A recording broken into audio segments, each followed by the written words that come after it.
All right, so previously we've seen that when we think about a chemical reaction like hydrogen gas plus chlorine gas becoming two equivalents of HCl gas, so hydrogen chloride gas, right? We can express this reaction, we can express the rate of this reaction in terms of any one of our reactants or our products, right? So if we think about the rate of consumption of our reactants, the rate is equal to the negative change in concentration of hydrogen divided by the change in time.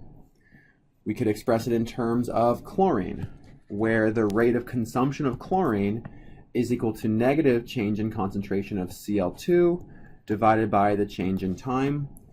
And if we were to express it in terms of the rate of production of hydrogen chloride, the rate of that production would be equal to the change in concentration of hydrogen chloride divided by the change in time, right? So each of these rates are with respect to an individual reactant or product.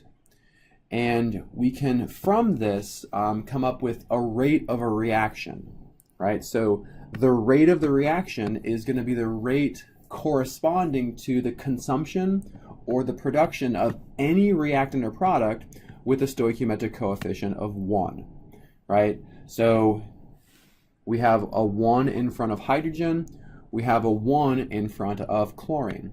So the rate of the reaction is going to be this, the negative change in concentration of hydrogen over change in time, which is also equal to this because in terms of stoichiometry, they're equal. However, when we look at hydrogen chloride, we actually see a coefficient of 2 in front of that. So the idea here is the concentration of hydrogen chloride increases twice as fast as the concentration of hydrogen or chlorine decreases.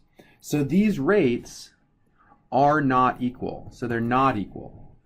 Okay? Meaning that we need to come up with a way of expressing this rate with respect to the rate of the reaction. And what we arrived at is that the rate of a reaction, so this is now the reaction rate, is equal to the change in the concentration of products divided by the change in time. This is the rate, and we can have 1 divided by the stoichiometric coefficient here. So we have the rate of the reaction is equal to 1/2 times the change in concentration of hydrogen chloride divided by the change in time. The reaction rate is also equal to 1 over the stoichiometric coefficient. So I'm going to say 1 over x here, where x is the stoichiometric coefficient, times the change in concentration of our reactants. So times the concentration of a reactant divided by the change in time. But we need to put a negative sign out here to account for the fact that the concentration of reactants are decreasing. So our reaction rates always need to be positive. These values need to be positive. So when we're talking about consumption of a reactant, we have a negative sign here.